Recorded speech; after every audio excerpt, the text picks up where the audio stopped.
Just want to take a moment to welcome everybody and thank Dan Farber for doing this. I've often said that part of what makes Berkeley so special is its very vibrant intellectual community. Especially now when we're physically apart, it seems so important to be able to come together for ideas and discussion through this format. And delighted that Dan was willing to do the first of these Monday talks and specifically focus on issues regarding presidential power in times of emergencies like this. We have 172 people on, which I think shows how important it is to the community, Dan, that you're doing this for us. So thank you so much, and I'll turn it over to you. Thanks, Erwin.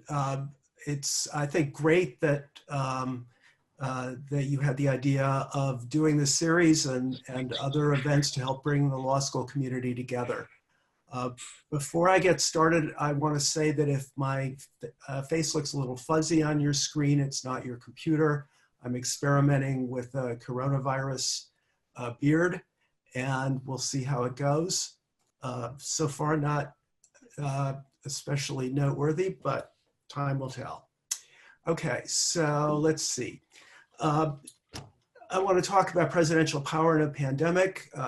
The other thing I should say before starting is that this is obviously a very fast changing area. I actually thought over the weekend I might need to redo the whole talk when it looked like Trump was going to take some really dramatic actions, but then he decided not to do it. And I'm sure that there is more in store. Next slide, please. Whitney, could we go to the next slide? Yeah, sorry, it has on my end. Has it not on yours? It has now. Okay, great. Okay, thanks. So as you can see, there's a lot of confusion about what's going on with presidential powers. And I think a lot of stuff that you see in the media is either, I don't know, hard to tell whether the reporters are wrong or whether they're just sort of rephrasing things in a more dramatic way. But the president, although having very strong powers, doesn't necessarily have all the powers that you might think from reading the newspaper. So next slide, please. Okay, so here's what I'm going to do. After a little bit of background, I'm going to talk about emergency powers created by statutes.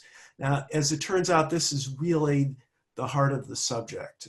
There are a number of statutes dealing either with emergencies in general, disasters in general, or with disease outbreaks specifically. And that's where the president's powers are really most strongly rooted. There is an argument, though, that the president has some inherent constitutional powers to deal with emergencies. And I'll say a little bit about that. I haven't seen any sign that the White House is planning to rely on those inherent powers as of yet anyway. And it's very unclear how effective they would be.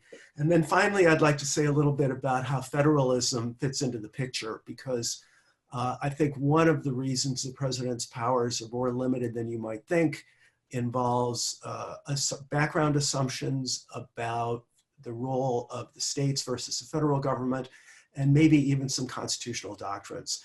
I would be really happy for Erwin to jump in after I get done and maybe give his views about some of these constitutional issues if he's inclined. Next slide.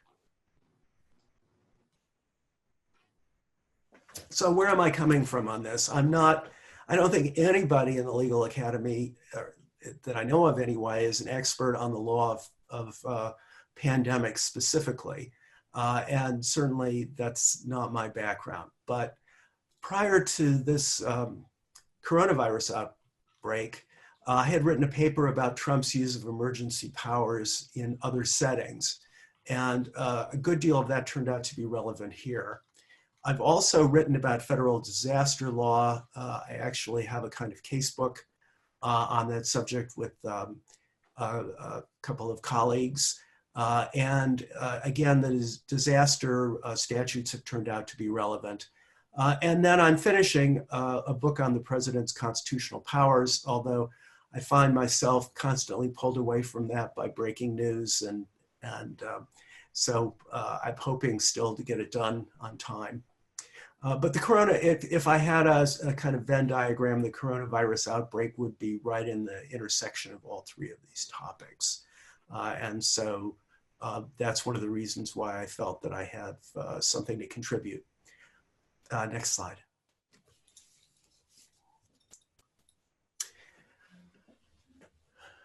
So one of the things I discovered, or rather confirmed because I pretty much knew from reading the newspapers, is that in general, Trump has been very aggressive about using emergency powers and has been willing to push them really to the limits in some ways.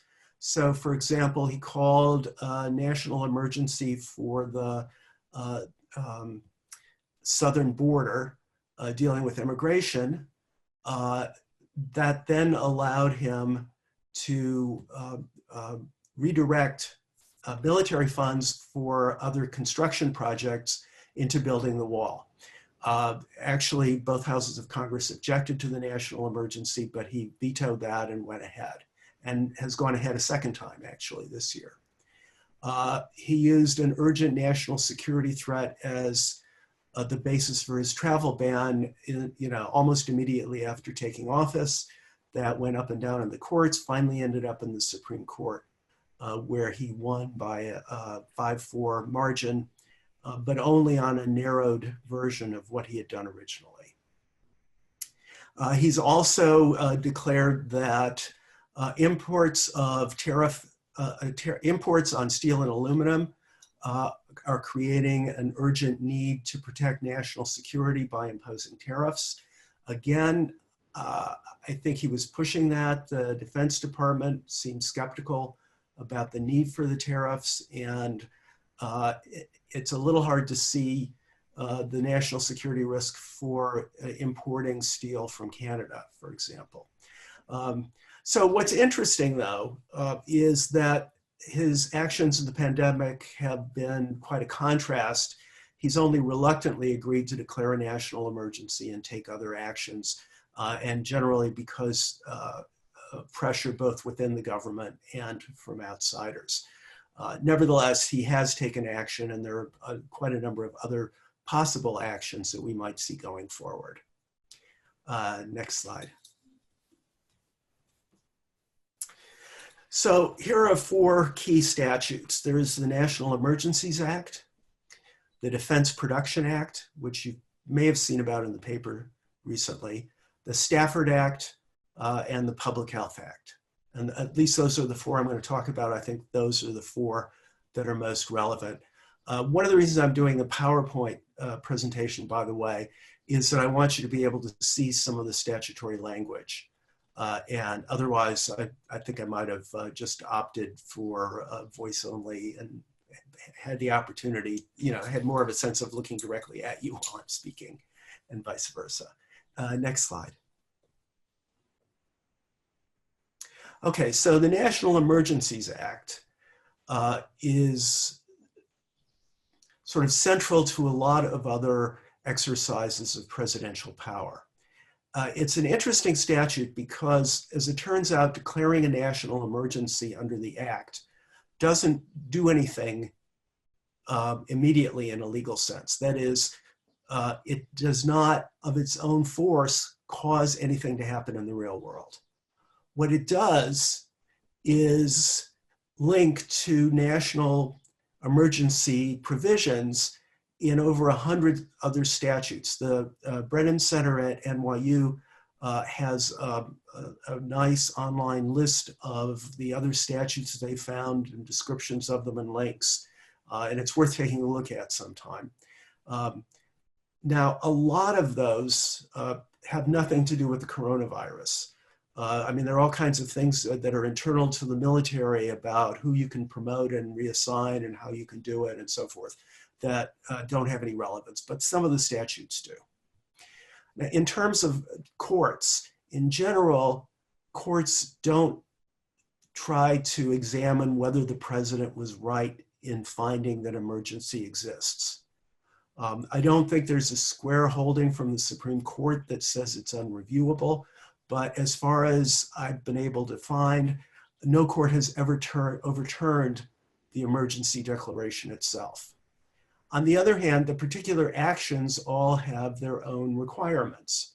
In a national emergency, under such and such circumstances, the president can do so and so.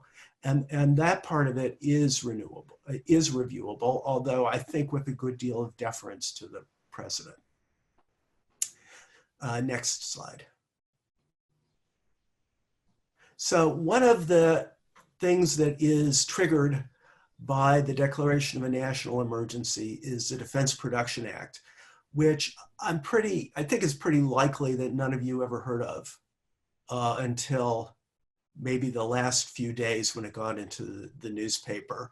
I had actually run into it earlier because one of the other things I do relates to energy regulation. And at one point, the administration was talking about using this law to help prop up coal-fired power plants that were having to close. So I looked at it then, and then of course came back to it with some of these other emergencies. This is, I believe, a Korean War era law that allows the president to basically get materials that are needed in an emergency or for national security. The president can require companies to prioritize the production of needed products. They can't say, no, we got 3 other contracts to fill first, and then we'll get around to your stuff. The president also can control allocation and distribution of the products. Governors have put a lot of pressure on Trump to use the DPA for medical supplies, such as ventilators, respirators, gowns, etc. He did invoke the law. That is, he issued a proclamation that he was open to using the DPA and that it was in effect, but so far he's only actually used it once against General Motors in terms of production of ventilators. General Motors actually said it had already agreed beforehand, but in any event, whether or not that's true, this is the one example of where he's used it. And it's kind of an example, I think, with the DPA that shows how reluctant he's been to use it. I could imagine a president who wanted to take a bigger role in these issues, making much more far-reaching use of the law to try to centralize distribution of the products, but Trump hasn't done so. Next slide. Now this brings me to the Stafford Act, which is one of those laws that I had taken a close look at before because it's about disaster response. And a lot of it is about FEMA and what FEMA can do and can't do. This was a law that I think got in the spotlight, at least briefly, after Hurricane Katrina, because there was a lot of concern about whether the federal government had played the kind of role it should have. And that's when I first started really looking at these issues. Now, the Stafford Act has its own procedure for declaring emergencies that's separate from the national emergency finding under the Emergencies Act. Once the president has found an emergency exists, FEMA can get involved and provide assistance to states. But this assistance is limited. In an emergency, there's sort of a list of things that the president and FEMA can do. But if the president then goes on to declare a major disaster, a lot more can be done. There are a lot more resources available and a lot more in the way of FEMA support. Unlike the emergency finding, a major disaster proclamation has to be in response to a request from a state governor. And there have been a series of those, and sometimes with a bit of a delay. He's granted those requests for major disaster findings. I haven't counted, but I think there must be maybe around a dozen at this point. Next.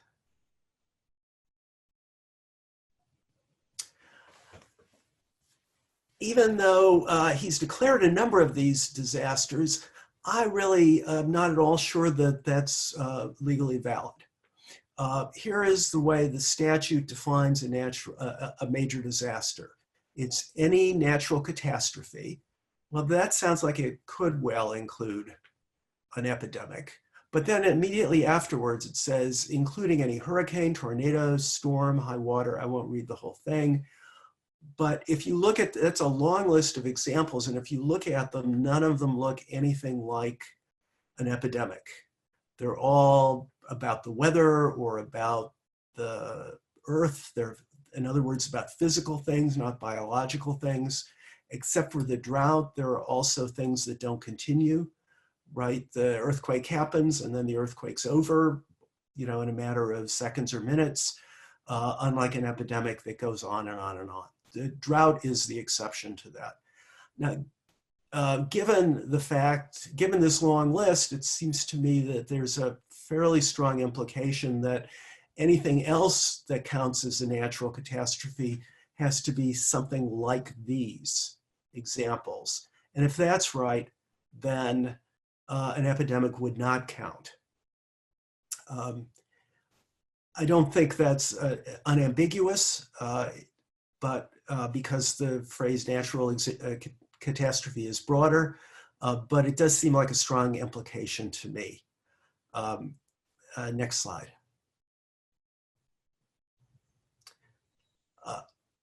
So he has approved a number of these requests, but so far the aid has been pretty minimal, mostly funds for mental health counseling, which are available under the Act, rather than a number of the other things. Some of the things under the Act are really maybe not necessarily relevant in this setting because we don't have damage to infrastructure.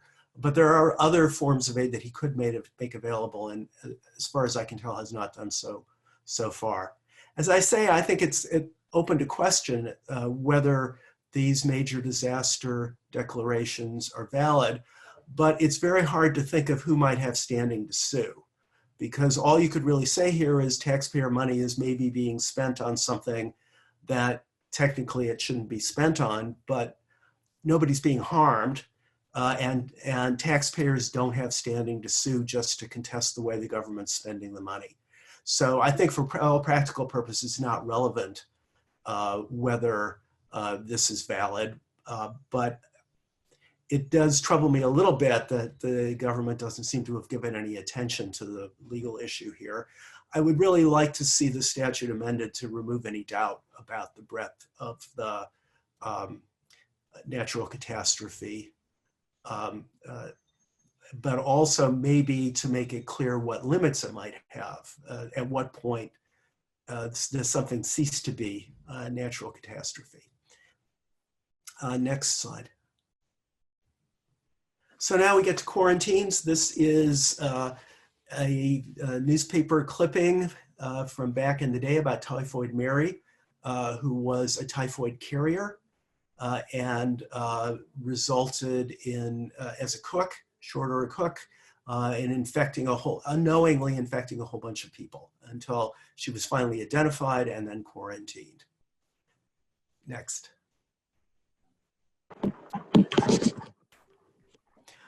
Okay, so there's been a lot of talk about whether Trump could quarantine a state. Could he keep anyone from going into or leaving New York? What other powers does he have in that area? And again, I think it's worth taking a look at the statute. So this is from the Public Health Act. It's subsection D of a section of the Act that gives, back one. Yep, there we go. That gives the Secretary of Health and Human Services rulemaking authority to take actions during epidemics. This subsection deals specifically with issues like quarantine.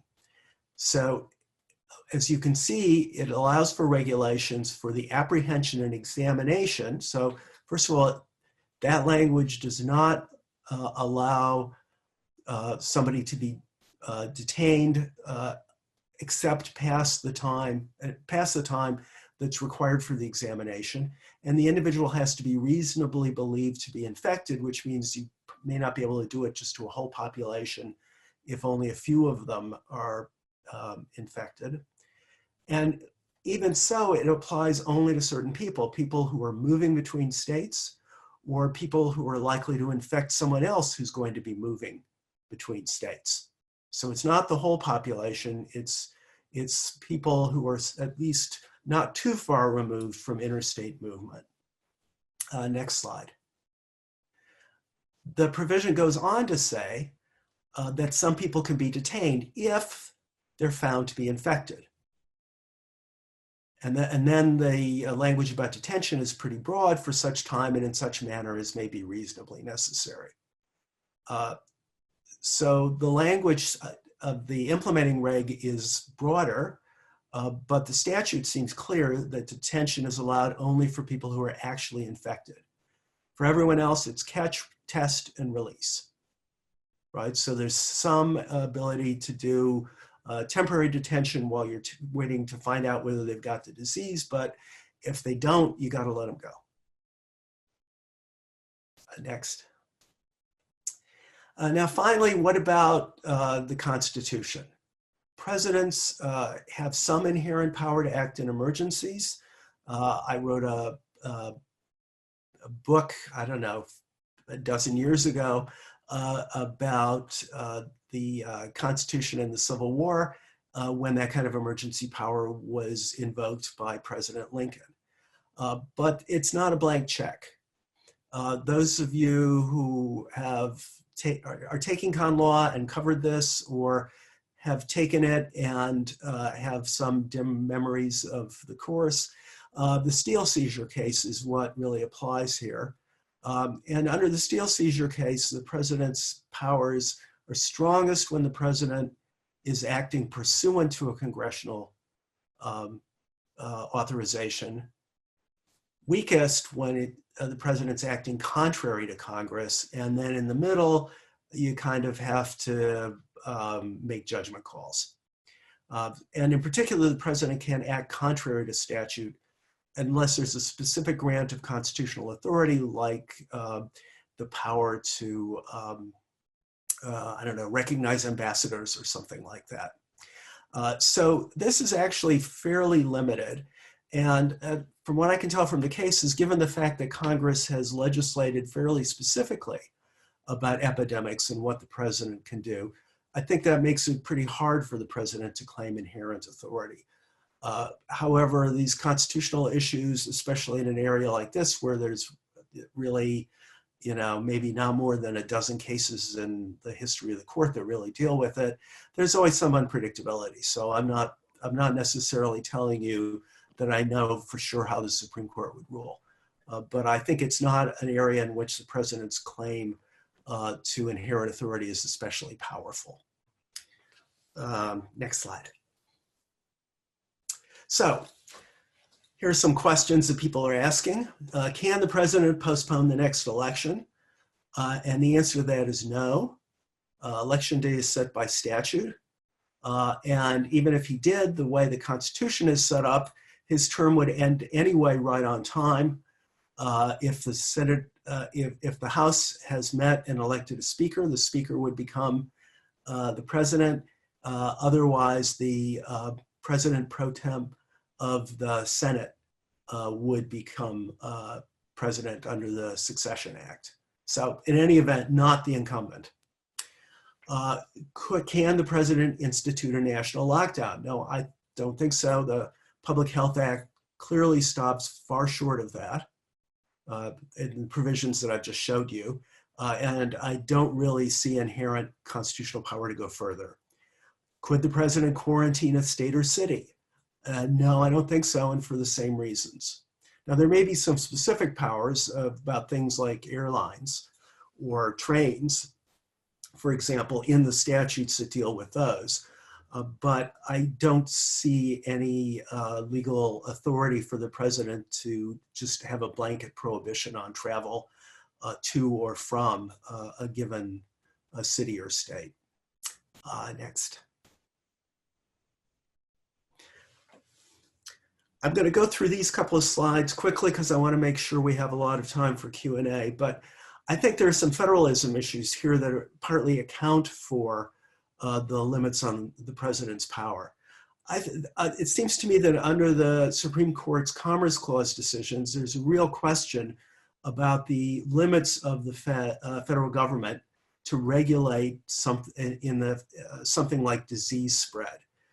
Those cases say that the federal government can't regulate non-commercial conduct except under some specific circumstances. And it seems to me that catching a disease or giving it to somebody else are both pretty clearly non-commercial conduct.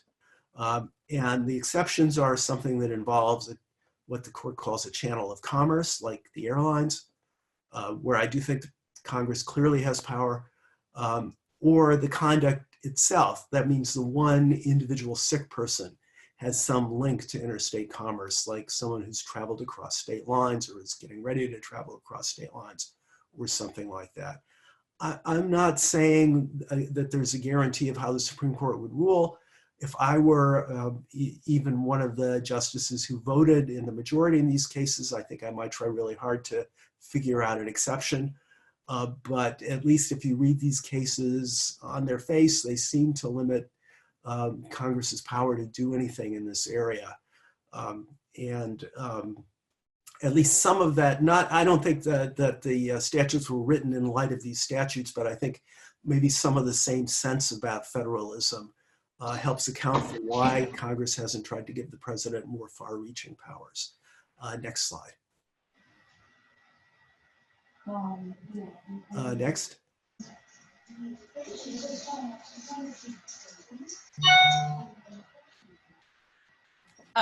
Dan, it should be federalism limits on enforcement. Is that showing? Yep, that's it. Thanks. Okay, so even if the president does have power to create regulations, or even if the president does, or even if Congress were to use the commerce power in a very sweeping way in this area, there's another issue, which is who's going to enforce, say, a national lockdown ordered by the president, even if the president can do it. The federal government can't force state governments to implement federal law. That's called commandeering, and the Supreme Court says it's a no-no. So even if he could order a lockdown, the president would be limited to using federal enforcers. The states would not have to jump into line and help enforce that if they didn't want to. Moreover, under a law called the Posse Comitatus Act, the military can't be used for domestic law enforcement. And there are some exceptions. Exceptions have to be express. One of them involves enforcement of state quarantines, which also suggests to me that federal quarantines are not an exception. And so what that means is the president would have to use DEA and FBI agents, et cetera. And it's pretty hard to see how there would be enough of them to be able to do any kind of nationwide effort. So this is another reason why this, and of course, as a practical matter, the states have much greater resources on the local level to make things happen. So that's another reason why I think the states have such a leading role in this area. Again, I don't know that it's so much immediate concern about the constitutional issues, but I think it reflects some practical realities on the ground about who's in a position to take action on who's got boots on the ground and can take action at the local level. Next slide. So I've been talking a lot about limitations on the president's role. Is the president's role insignificant then? No, not at all. The federal government is a unique source of expertise. It can also coordinate state efforts in an important way. And most importantly, the federal government has resources far beyond those of any individual state, or really even beyond those of all the states collectively. The president, of course, is in charge of this entire apparatus. If my colleague John Yu were here, he could explain to you about the unitary president, unitary executive. But the reality is that for all practical purposes, in this situation at least, the federal government is really under the president's direct control. because whatever exceptions there are to that rule don't really have any application here. And maybe most importantly, the public looks to the White House for leadership. And that's why so many people are turning in every day for the White House briefing to find out what's the president going to do, what's the federal government going to do. Next slide. Okay, so one of the lessons of all this is that in some ways state governors have stronger powers, or at least wider powers, to deal with disease outbreaks than the president. Governors can declare, or depending on state law, governors or mayors can impose quarantines. They can shut down businesses. They have a lot of authority during epidemics. The president does have some important emergency powers, but as I said at the beginning, and as has come up a couple times when we talked about the more specific topics, the president has really held back from using his emergency powers in this situation. And we'll see whether that changes going forward. Things do change very fast in this crisis. However, it seems, I'd look back at stuff from a week or two ago and it was like almost a different world, even though the epidemic was already underway at that point. So the final piece of advice is stay tuned for further developments. Thank you, and now we're going to have Q&A. Whitney Mello is going to be directing traffic for that, and I'll be glad to answer questions. Maybe I can start with some questions while we're waiting for you people to raise their hands. It was a wonderful presentation, Dan. Thank you so much. I would make 3 points, each of which has a question. One is to emphasize what you said at the end, the piece of the puzzle you weren't talking about, the very broad power that state governments have to deal with emergencies, including the power of state governments to quarantine, state statutes that give broad power to govern in the case of emergency. One of the questions that came in the chat while you were speaking was, could a state keep people from other states from entering? And my answer to that would be, generally no. Edwards versus California says there's a right to interstate travel and migration, but there's never been a Supreme Court case where a state was trying to do this for public health purposes. So the general answer would be no, a state can't keep out-of-staters from entering, but we don't know about it in this context. So one question is how you would respond to that question from the chat. A second question that I have is, the Public Health Act that you go through talks about the ability to prevent people from going in interstate commerce to stop the spread of communicable disease. There's also a statute that limits the government, gives government the power to limit people from entering the country to stop the spread of disease. Would that then give the power to stop people from entering from one state to another if the federal government wants to use it? If the federal government wanted to say, people from New York are especially likely to be harboring this virus, so we're going to keep them from going to other states, would that fit within the Public Health Act? And the final is, last week, President Trump was saying he wanted things to open up by Easter. And I received many questions from people, could he override the state orders that people should shelter in place? And my answer to that was that the president has no authority to do that. In theory, Congress, under its commerce power, could require businesses to be open, notwithstanding the coronavirus. They'd be foolish to do it and aren't going to do it. But absent such a statute, the president can exhort businesses to open, exhort the states to allow businesses to open, but he doesn't have any authority to preempt the states here in the absence of a statute. It'd be interesting your thoughts on that. I agree with you about the right to travel. It seems to me, at least as I remember the cases, although there is a constitutional right to travel, it can be limited based on a compelling state interest. It's subject to strict scrutiny. I think there's clearly a compelling state interest here. Potentially, you could have a court trying to decide whether it's narrowly tailored to the compelling interest.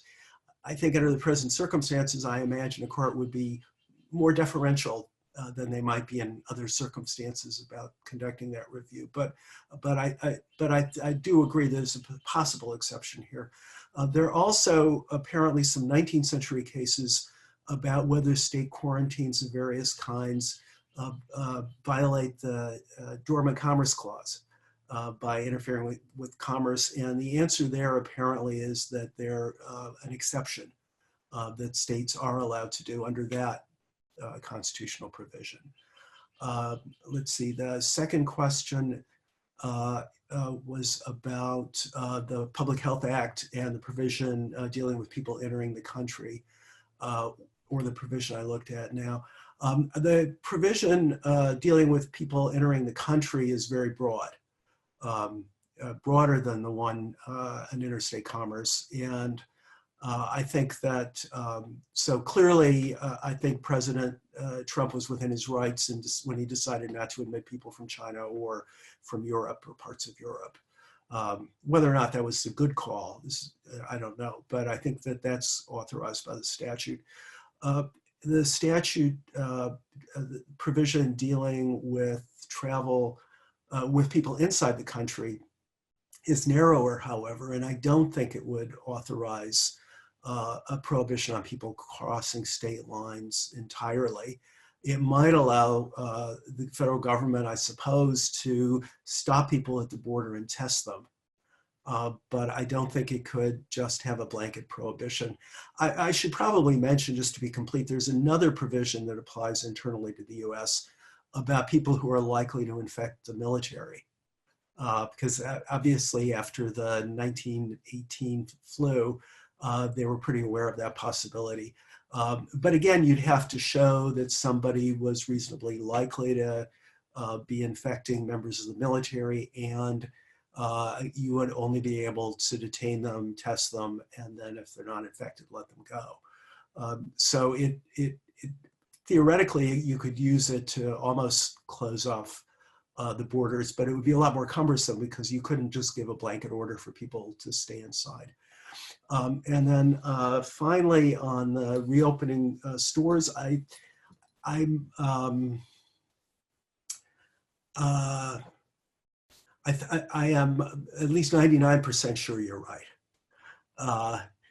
That is, I don't really, at least I don't think there's any statutory authority that I know about that would allow the president to overturn that. You'd really have to revert to inherent presidential powers, I think.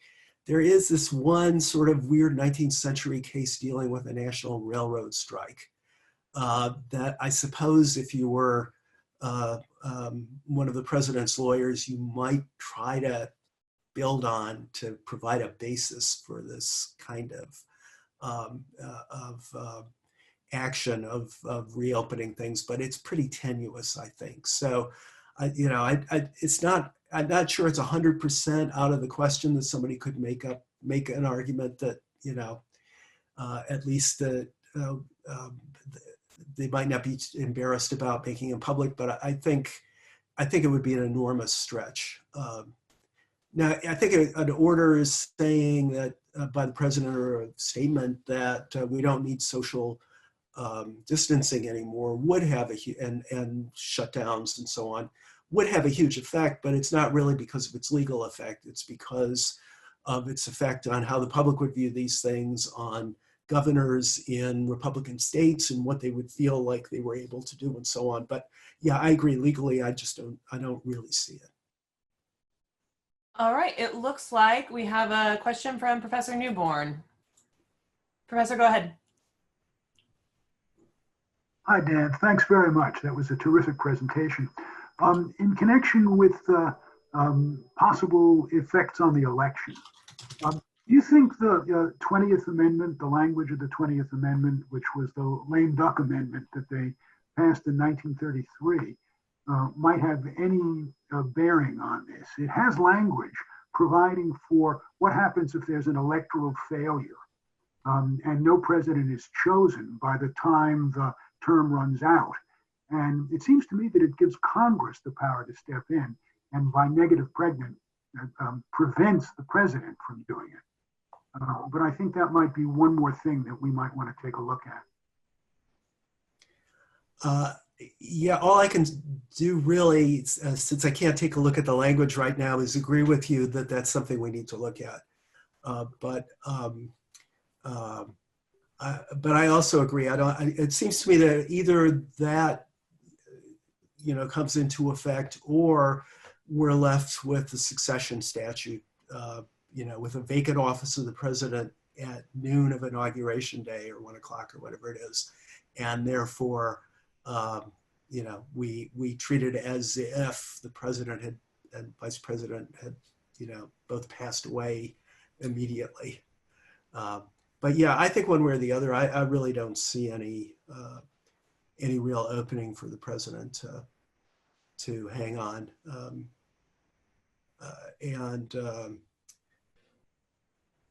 But I guess we'll have to wait and see. That doesn't mean that the claim won't be made. Okay, we have some questions from the chat. Can the president redirect PPE, vaccines, etc., ordered by some blue states to swing/red states, as he seems to have done with federal supplies to Florida? So I think the federal supplies are a different issue because they're federal, right? And the federal government gets to decide where they go. The federal government might be able to require that basically everything become federal and go through them, and then use the Defense Production Act as a way of allocating it. And that does point up a risk, right? Which is, on the one hand, if the president were to use that statute, you wouldn't have state governors bidding against each other and frantically beating the bushes trying to find more suppliers for these vital medical supplies. So you could have a more rational, sort of organized system of identifying producers, paying them, and then getting the stuff where it's needed. But that does require some confidence that the federal government's going to do it in a principled way. And some people may have that confidence and some people may not.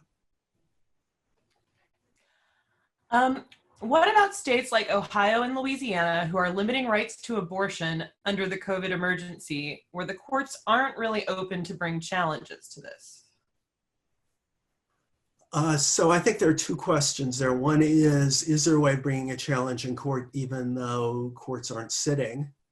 I can't really answer that, but I have to think that there must be. After all, it's not as if the judges were incapacitated or cut off from all communication.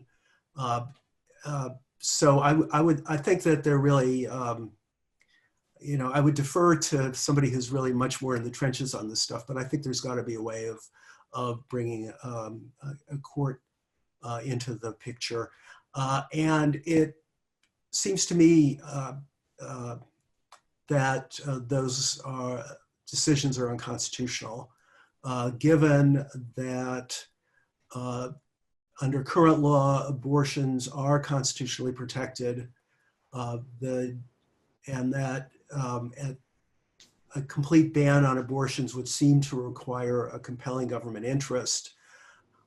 Unless you could show that, say, those abortion facilities and doctors were urgently needed to do, ER work or care for coronavirus patients, it's really kind of hard to see why there would be any compelling need to interfere with their normal activities.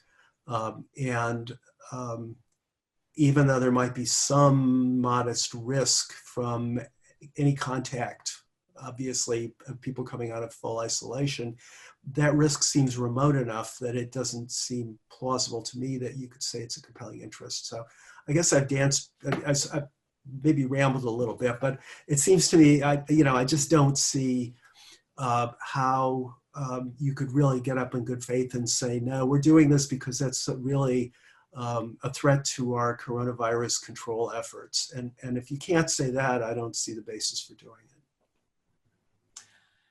Can the federal government suspend criminal trials to reduce the risk of spread? And if so, are there constitutional limits on how long trials can be delayed if people are being held pre-trial?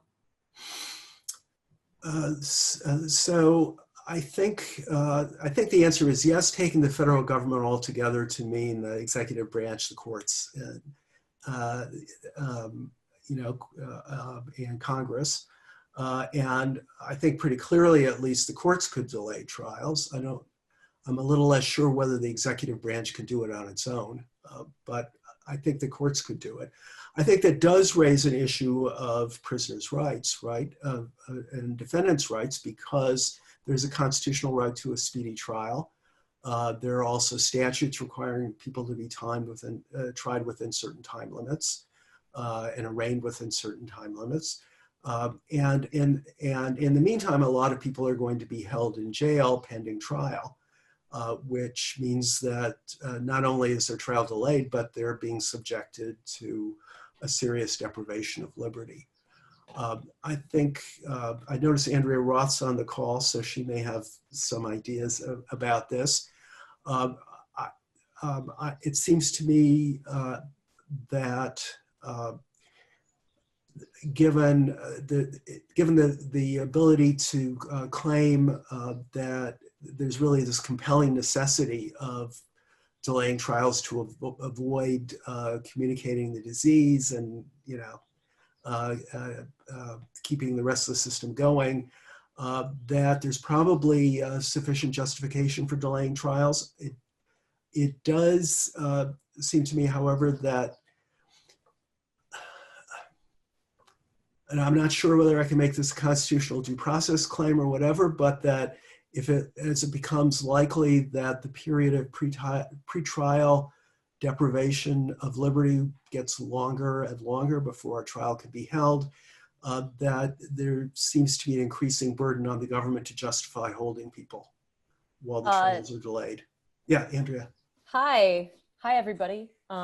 Thanks so much for this. I just wanted to mention that I think I'll plan to talk more about these issues, speedy trial, pretrial detention, compassionate release, on April 20th. And I also saw that another student had a question about, you know, presidential power to release people from prison beyond just clemency and pardon. And I don't know the answer to that. I don't know if Dan does, but with respect to speedy trial, yeah, you would think, given the constitutional language, it would be a very definitive categorical right that isn't subject to a disease exception, but it's seen as a balancing of various interests, and the statutory right allows tolling in the interest of justice. I know some public defenders who are planning to litigate that issue in the next few weeks, so I'll plan to look more at that as soon as possible. Yeah, let me just add that there were some issues along this line after Hurricane Katrina, because not only were courts closed in parts of Louisiana, but prisoners were often relocated to other facilities.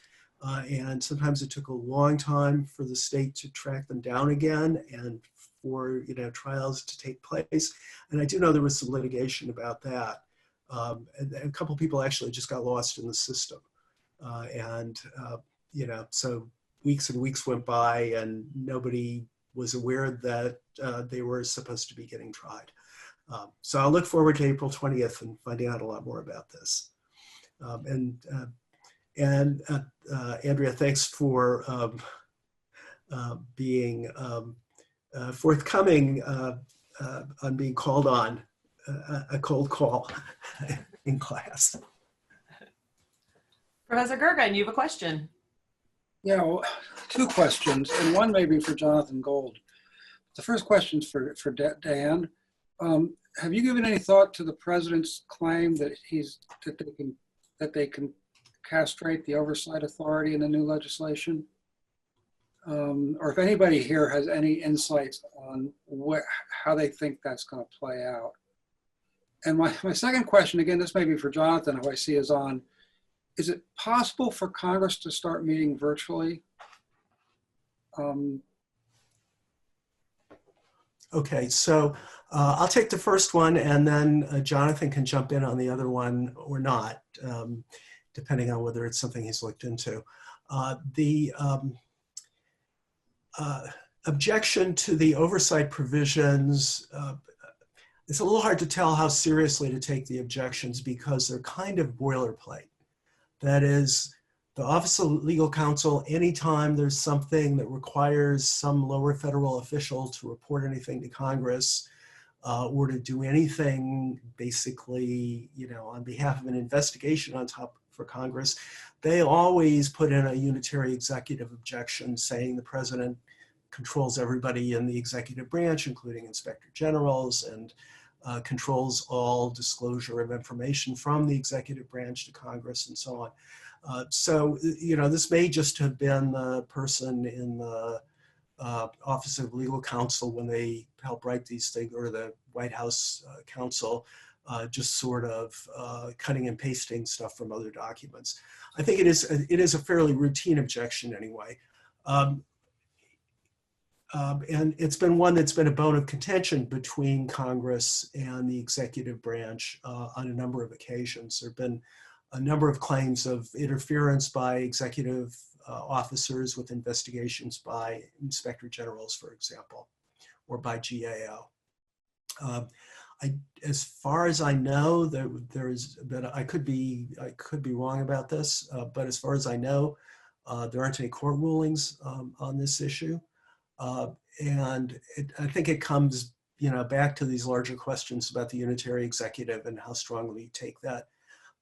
This is something, this is what chapter 9 of my forthcoming book. It's something I'm sure everyone knows a lot about. But I think you have to really go pretty whole hog for the unitary executive to buy the idea that that the president can prevent communications between executive officers and Congress. And so I personally don't buy the executive arguments here, but I don't think there's a definitive answer. And I'm quite sure that John Yoo would give you the opposite answer. Jonathan? Yeah, I'll jump in very briefly on the Congress question. Can everyone hear me okay? Great.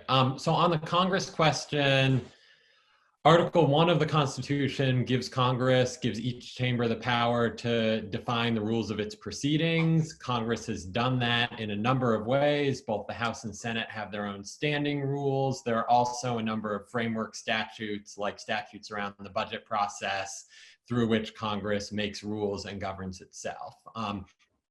Any requirement that the House and Senate meet in person is a requirement created by the House and Senate that the House and Senate could change. Interestingly, each chamber can change its rules unilaterally, including overriding framework statutes as needed. So you can imagine a world where the House suspended its in-person requirement and the Senate didn't, or vice versa. But I do not see any barrier, constitutional or otherwise, to the chambers, if they so desired, meeting by conference call, by Zoom, by any other remote means. Given that a number of members of both chambers are now sick with coronavirus, given that we will almost certainly need additional emergency legislation in the days and weeks ahead, I think not only this is something they can do as a lawful matter, I think it would be staggeringly negligent to not do it, and prudence demands it, whether on a short-term or kind of more medium to long-term basis.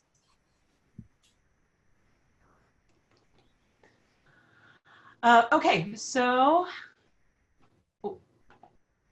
to what degree does the right to travel extend outside of the US? And what obligation does the US have to US citizens to let them back in? Do they have to provide transportation? So I don't think that the right to travel, as articulated by the Supreme Court, extends to the right to leave the US. For example, they don't have to issue you a passport if they don't, if they don't want to. I think there's arguments that should be recognized as a constitutional right, but I don't believe it has been. Bert Newborn may know more about that. I think that there is a constitutional right to come home.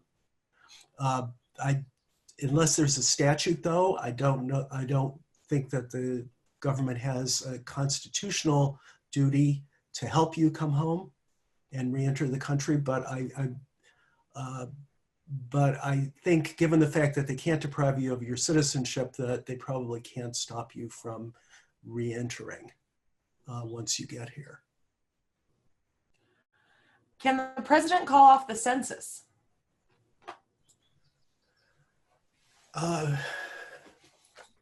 That is something I haven't looked at specifically. The Constitution does require a census every 10 years. So the question would have to be, could it be, could you postpone it either as a statutory matter or would it even be constitutional? I think as a practical matter, if you were to postpone it, you might not be able to get it done on time for the, sort of constitutional deadline. States are going to have to reapportion soon, but I don't know anything specifically. I'll say, at least for people who are in a position to get online, that I just did the census form the other day and it took about 2 minutes. So if you haven't done that yet and you've gotten the form, I urge you to do that. But obviously that doesn't include everybody. So there is a real question about, what do we do if we're not able to send out people in person to try to identify people who haven't responded?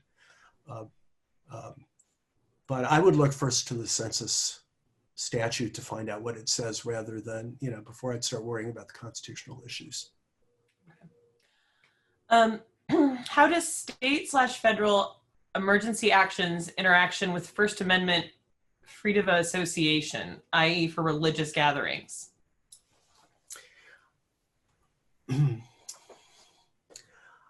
So I think I would, so first of all, in terms of the religious aspect of gatherings, at least under current law, if you have a uniform rule that applies to everybody and doesn't single out religion, then there really is not constitutionally a basis for a religious free exercise claim. If it were national, there could be a statutory issue under the Religious Freedom Restoration Act, but there wouldn't be a constitutional issue, and there wouldn't be a constitutional issue under state law to the extent that they follow the federal decisions in this area. The freedom of association is a broader right, and obviously it's directly implicated, but I think, I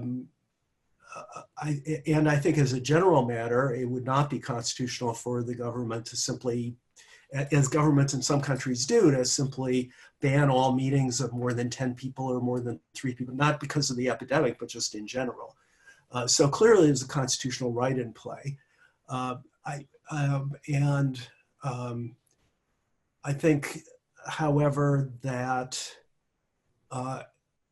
it ought to be considered constitutional here to the extent that it is necessary for the public health, right? So I think that's a compelling interest. There might be an argument that it's equivalent to something like a time, place, and manner restriction, in which case you wouldn't quite need to go to the compelling interest, strict scrutiny approach. But again, I think given the circumstances, I would be pretty surprised if a court were willing to find that these bans on large gatherings violate free exercise. And at least under federal law, I don't, or freedom of association, and under federal law, I don't really think that there's a free exercise claim. There could conceivably be a RFRA claim, as I said, but again, that would be subject to the compelling interest test. So I think sort of no matter how you go about it, you come back to the fact that the government seems to have a compelling interest in doing this, and that ought to be sufficient. You could have some line drawing problems, I would imagine. So I could think of some, I can imagine some case in which it just looked implausible to claim that, on some island in the Pacific that is cut off from everybody else and, does not have any cases of the disease. But as a general matter, courts historically don't look very closely at these kinds of emergency public health measures. Try to get a couple more questions in. If presidents cannot use the military to enforce domestic orders, what would stop the president from aggressively hiring FBI and DEA agents in order to enforce an order that states don't want to help enforce? I think that the issues are probably more practical and budgetary than anything else, right? So there's no appropriation probably that the president can access for doing that. So how are you going to pay people? And in addition, I think there are, I see Chris Edley on my screen, so he may know more about this from his government experience, but I think that there are probably employment caps for individual agencies about how many people they could hire in the first place. So I think probably it's not a very feasible method. There's nothing in the Constitution that says that Congress has to limit the size of the FBI or the DEA or other law enforcement agencies. So theoretically, Congress could just say, okay, we're going to hire 1 million FBI agents, and that's how we're going to do it. But I don't really, that seems like more of a science fiction scenario at the moment than a practical possibility. Can Congress, under the Commerce Clause, effect a national shutdown? Yes, I think the answer, I see Erwin nodding, and I'm nodding too. Yes, I think so. I think that clearly, it certainly as to any kind of business activities, right? And then I think probably as a sort of supplemental matter as to other kinds of related activities, yeah. But certainly as to businesses, yeah, I think the Commerce Clause is plenty broad enough. Would you say that this pandemic perhaps presents an unprecedented challenge to the applicability of the Public Health Act, since so much is still unknown about transmissibility?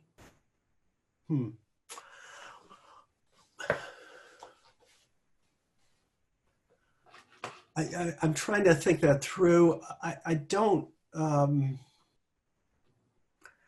I think certainly from the point of view of people who are administering these things, there are some real scientific and technical issues to think about in terms of how they would go about implementing them.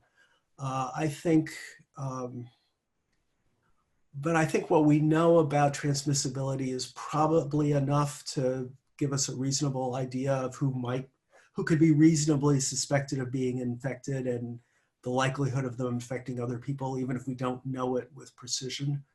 And in general, I think, I kind of doubt that it's unique anyway. We've had a number of other new diseases like SARS and MERS and Ebola, some of which were, not fully understood at the time.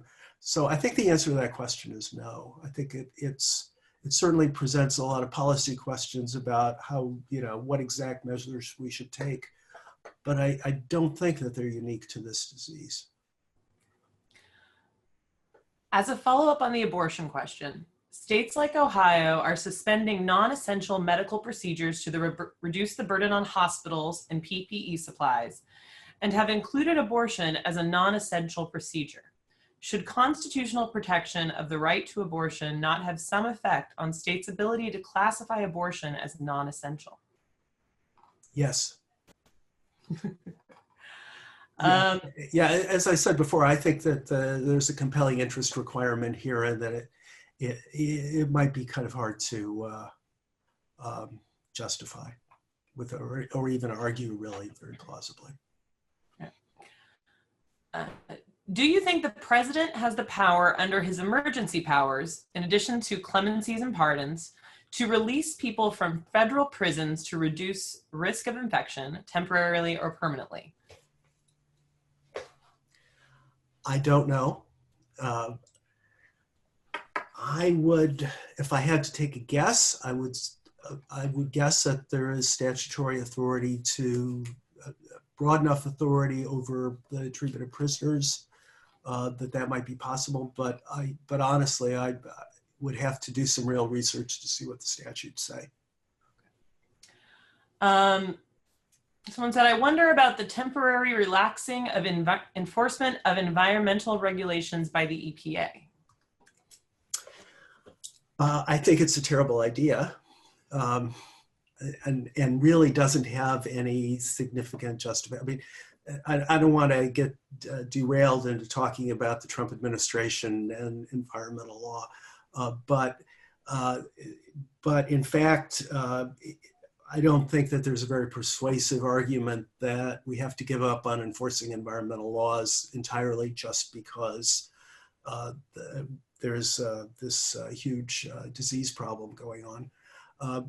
Is it constitutional?